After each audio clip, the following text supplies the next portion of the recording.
چین اور امریکہ کی اس جنگ کی متحمل نہیں ہو سکتی۔ پاکستان تصادم نہیں بلکہ تعاون پر یقین رکھتا ہے۔ امریکی میگزین نیوز ویک کو انٹرویو دیتے ہوئے شہباز شریف نے کہا کہ ان کی حکومت امریکہ کے ساتھ تعمیری اور مستحکم تعلقات کی خواہاں ہے اور متعدد شعبوں میں دونوں ممالک بات چیت کر رہے ہیں۔ شہباز شریف کا کہنا تھا کہ ماضی میں چین اور امریکہ کے درمیان پاکستان نے پل کا کردار ادا کیا تھا۔ چین اور امریکہ چاہیں تو پاکستان دوبارہ پل کا کردار ادا کرنے کے لیے تیار ہے۔ اتحادی حکومت کے بارے میں انہوں نے کہا کہ اتحاد میں شامل جماعتوں نے مشترکہ طور پر 70% ووٹ حاصل کیے ہیں، اس لیے یہ حکومت عوام کی حقیقی نمائندگی کرتی ہے۔ وفاقی وزیر داخلہ رانا ثناءاللہ نے کہا ہے کہ میاں نواز شریف اگلے انتخابات میں پارٹی مہم کی قیادت کریں گے۔ اوورسیز پاکستانیوں کو ووٹ کا حق حاصل ہے، طریقہ کار پر اختلاف ہے۔ وہ جدہ میں پاکستانی کمیونٹی سے اظہار خیال کر رہے تھے۔ یہ نہیں ہے کہ اوورسیز پاکستانی کو ووٹ کا حق دیں، ووٹ کا حق آپ کو بھی ہے، باقی لوگوں کو بھی ہے۔ جھگڑا اس بات کا ہے کہ آپ کو اپنا ووٹ کاسٹ کرنے کے لیے پاکستان جانے کی بجائے جہاں پہ آپ موجود ہیں وہیں پہ آپ کو ووٹ کاسٹ کرنے کا حق دیا ہے۔ ایک دو ایشوز ایسے ہیں کہ جن کو لازمی حل ہونا چاہیے، تو ان کے متعلق بھی میرا وعدہ ہے کہ میں پرائم منسٹر سے بات کر کے تو انشاءاللہ ان کو بھی حل کروائیں۔ پارٹی لیڈر کو جب بھی آنا چاہیں وہ فیصلہ اپنا خود کریں گے، خود اناؤنس کریں گے، لیکن پارٹی میں ان سے ریکویسٹ نہیں ہے کہ وہ نیکسٹ الیکشن کی جو کمپین ہے اس کو لیڈ کریں۔ اڈیالہ جیل میں شہباز گل کو ایک رات چکی میں غیر قانونی طور پر رکھنے پر 2 افسروں کو معطل کر دیا گیا۔ وزیر داخلہ پنجاب کرنل ریٹائرڈ ہاشم ڈوگر نے اڈیالہ جیل کا دورہ کیا۔ انہوں نے ڈی آئی جی اور سپرنٹینڈنٹ جیل کو غفلت اور لاپرواہی پر عہدوں سے ہٹانے کی سفارش کی۔ صوبائی وزیر راجہ بشارت نے ٹویٹ میں ڈی آئی جی جیل خانہ جات راولپنڈی ڈویژن رانا عبدالرؤف اور جیل سپرنٹینڈنٹ چودھری اصغر کو فوری طور پر ہٹائے جانے کے بارے میں آگاہ کر دیا۔ وزیر داخلہ نے شہباز گل سے ملاقات کے دوران صحت اور جیل عملے کے رویے کے بارے میں معلومات بھی لیں۔ عمران خان نے پنجاب میں 17 جولائی کے ضمنی انتخابات کے حوالے سے الیکشن کمیشن اور صوبائی انتظامیہ پر دھاندلی میں ملوث ہونے کا الزام عائد کرتے ہوئے کہا ہے کہ جب سے تحریک انصاف ضمنی انتخاب جیتی ہے حکمران اتحاد ان سے گھبرا گیا ہے۔ اپنے بیان میں ان کا کہنا تھا کہ ان کے خلاف توشہ خانہ اور ممنوع فنڈنگ جیسے مقدمات کے ذریعے کارروائی کی جائے گی۔ حکمرانوں نے سوچا ہے کہ ان پر دباؤ ڈالا جائے اور ہراساں کیا جائے۔ انہوں نے الزام عائد کیا کہ شہباز گل کو حوالات میں برہنہ کر کے تشدد کیا گیا۔ شہباز گل نے جو کہا وہ نہیں کہنا چاہیے تھا کیونکہ اس سے یہ تاثر ملا کہ وہ فوج کو اکسا رہے ہیں۔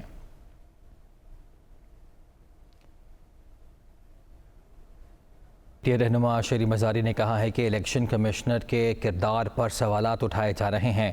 ممنوع فنڈنگ کی تحقیقات ایف آئی اے کا اختیار نہیں، بتایا جائے کہ اس کے کہنے پر تحقیقات کی جا رہی ہیں۔ رانا ثناءاللہ سن لیں، کسی سے ڈرنے والے نہیں، حقیقی آزادی کی جنگ لڑ رہے ہیں اور لڑتے رہیں گے۔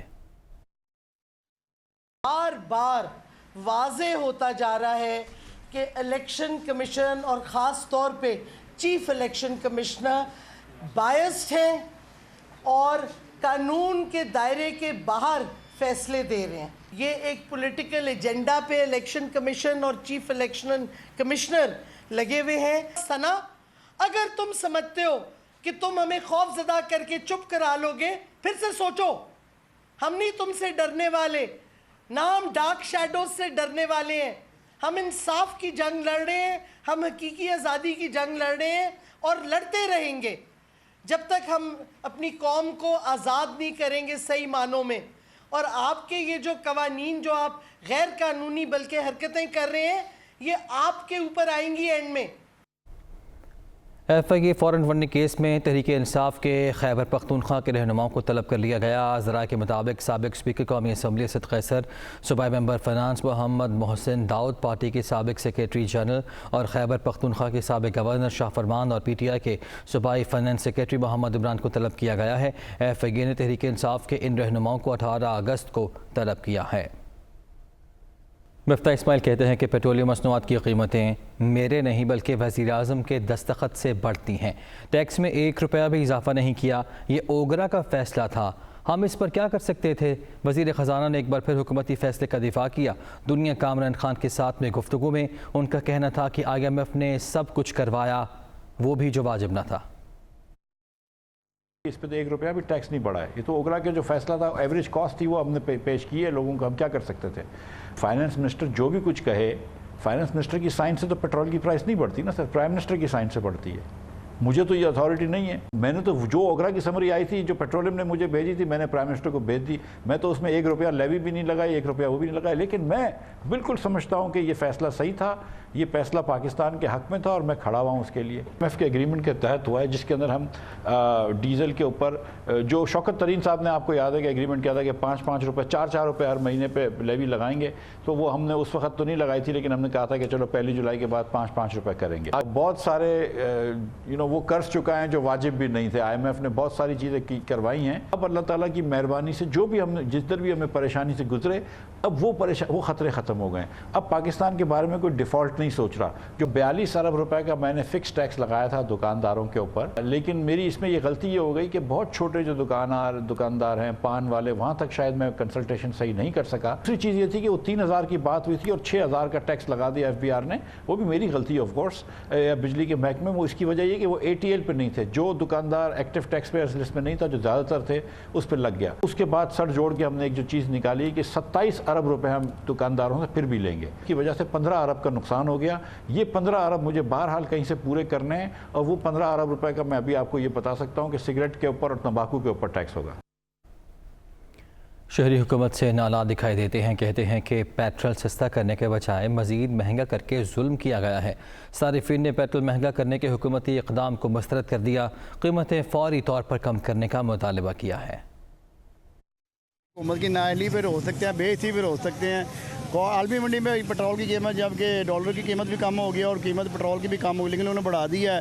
اچھا لالی پاپ دے رہے ہیں، بتاؤ ہمارے لیے تو ان کے علاوہ کچھ بھی نہیں، بس اللہ ان کو ہدایت دے۔ ہاں شیئر بتا دیے، بہت ذاتی ہو رہی ہے، غریب بندہ پیستا بیچارہ پیا ہوا، کی ماڑا بندہ کرے، ماڑے بندے مرنا پہن پیا ہوا، وہ اللہ پاک چنگا حکمران بھیج دے۔ مہنگا کرتا ہے، پیسہ بنتے نہیں پیا، مزدوری کرنے پے ہیں، آوازاری بڑی ہے، پیٹرول تو پھیرا لو ادھر پیٹرول پوا لو، ادھر پھیرا لو ادھر پیٹرول پوا لو۔ 6 دن ہو گئے گھر نہیں جا کے ویکھیا، پیٹرول ہی پورا کری جا رہے ہیں۔ عالمی منڈی میں قیمت نیچے آ رہی ہے اور ڈالر نیچے آ رہا ہے، اس سے پیٹرول کا ریٹ نیچے آنا چاہیے، یہ ریٹ بڑھا رہے ہیں، یہ تو ہمارے ساتھ ظلم ہے۔ بہت زیادہ بوجھ بڑھا ہوا ہے، اور زیادہ بوجھ ڈالیں گے عوام پس جائے گی، کیسے گزارا کرے گی؟ پیٹرولیم مصنوعات کی قیمتوں میں اضافہ، مریم نواز کا کہنا ہے کہ وہ پیٹرول کی قیمتوں میں اضافے کی تائید نہیں کر سکتی۔ ٹویٹ میں مریم نواز نے مزید کہا کہ وہ عوام کے ساتھ کھڑی ہیں۔ مریم نواز نے یہ بھی کہا کہ میاں نواز شریف نے پیٹرولیم مصنوعات کی قیمتوں میں اضافے کے فیصلے کی سخت مخالفت کی ہے اور یہ کہا ہے کہ وہ 1 پیسے کا بوجھ عوام پر نہیں ڈال سکتے۔ اگر حکومت کی مجبوری ہے تو وہ اس فیصلے میں شامل نہیں ہوں گے، اور وہ میٹنگ چھوڑ کر بھی چلے گئے تھے۔ سابق صدر آصف علی زرداری نے حکومت کی طرف سے پیٹرولیم مصنوعات کی قیمتوں میں اضافے پر تشویش کا اظہار کیا ہے۔ آصف زرداری کا کہنا تھا کہ پاکستان پیپلز پارٹی حکومت کا حصہ ہے اور ساتھ ہے، لیکن اس طرح کے فیصلوں پر مشاورت ضرور ہونی چاہیے۔ ہم سب اس حکومت میں عوام کو ریلیف دینے کے لیے آئے ہیں اور یہی ہماری اولین ترجیح ہونی چاہیے۔ وزیر اعظم کے ساتھ ہیں، جلد ان سے ملاقات کروں گا، معاشی ٹیم کے بارے میں بھی بات ہوگی۔ تحریک انصاف کی رہنما حماد اظہر کہتے ہیں کہ پوری دنیا میں تیل سستا اور پاکستان میں مہنگا ہو رہا ہے۔ اس کی وجہ یہ ہے کہ حکومت پہلے ہی عالمی منڈی سے ضرورت سے زیادہ مہنگا تیل خرید چکی ہے، اب وہ اسے سستا تیل نہیں بیچ سکتی۔ یہ صرف ان کی نااہلی کی وجہ سے ہوا ہے۔ ملک میں مہنگائی کا نیا سیلاب آئے گا۔ اس حکومت نے سیاست اور معیشت دونوں کا بیڑا غرق کر دیا۔ عالمی منڈیوں میں 30 سے 35% تیل کی قیمتیں جو ہیں وہ کم ہو چکی ہیں، اور 1.5 ماہ سے تقریباً تیل کی قیمتیں جو ہیں وہ عالمی منڈی میں کم ہیں۔ اس کے باوجود یہ ریلیف عوام کو پاس نہیں کر پا رہے۔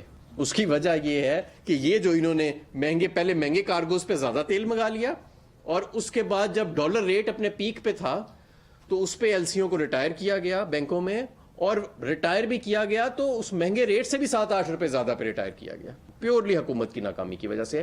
اس کو نہ تو یہ عالمی منڈی پہ ڈال سکتے ہیں اور نہ ہی کسی اور چیز پہ۔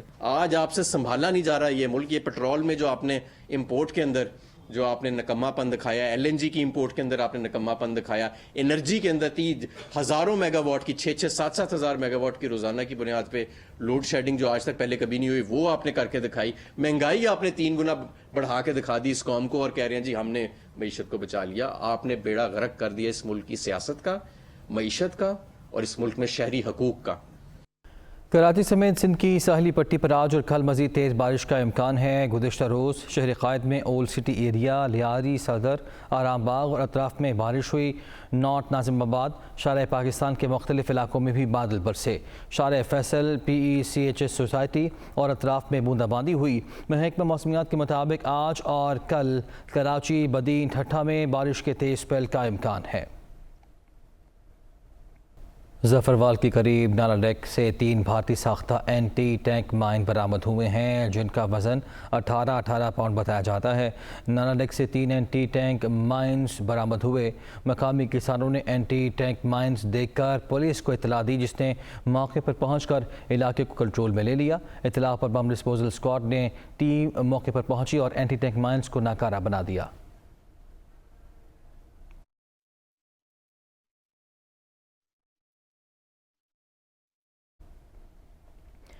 پاک فضائیہ کی بلوچستان کے سیلاب سے متاثرہ علاقوں میں امدادی سرگرمیاں جاری ہیں. پاک فضائیہ کی پیرامیڈیکل ٹیم اب تک 410 مریضوں کا طبی معائنہ کر چکی ہے. پاک فضائیہ ضرورت مند خاندانوں تک اشیاء ضروریہ پہنچا رہی ہیں. ترجمان پاک فضائیہ کے مطابق پاک فضائیہ کی جانب سے 41 خیمے اور 12,000 کلو گرام بنیادی اشیاء خورنوش اور اجناس ضرورت مند خاندانوں میں تقسیم کیے جا چکے ہیں. پاکستان کی قومی کھیل ہاکی میں ڈھاک لگانے کا فیصلہ کیا گیا ہے. 5 رکنی کمیٹی کو 6 ماہ میں انتخابات کرانے کا ٹاسک دے دیا گیا. ذرائع کے مطابق PHF نے اپنی من مرضی سے آج پنجاب ہاکی ایسوسی ایشن کے انتخابات کرانے کا اعلان کیا جس کا سخت نوٹس لیا گیا ہے. پاکستان سپورٹ بورڈ حکام نے اسے 7 جولائی کو ہاکی فیڈریشن کے صدر, سیکریٹری اور خزانچی کو ڈی نوٹیفائی کرنے کے نوٹس کی خلاف ورزی قرار دیا. اسی کے باعث انہیں اب الیکشن نہ کرانے کا حکم بھی دیا گیا ہے. ذرائع کا کہنا ہے کہ پاکستان ہاکی میں ایک سابق پلیئر سمیت 5 رکنی عبوری کمیٹی بنائی جا رہی ہے جو 6 ماہ تک انتخابات کرائے گی.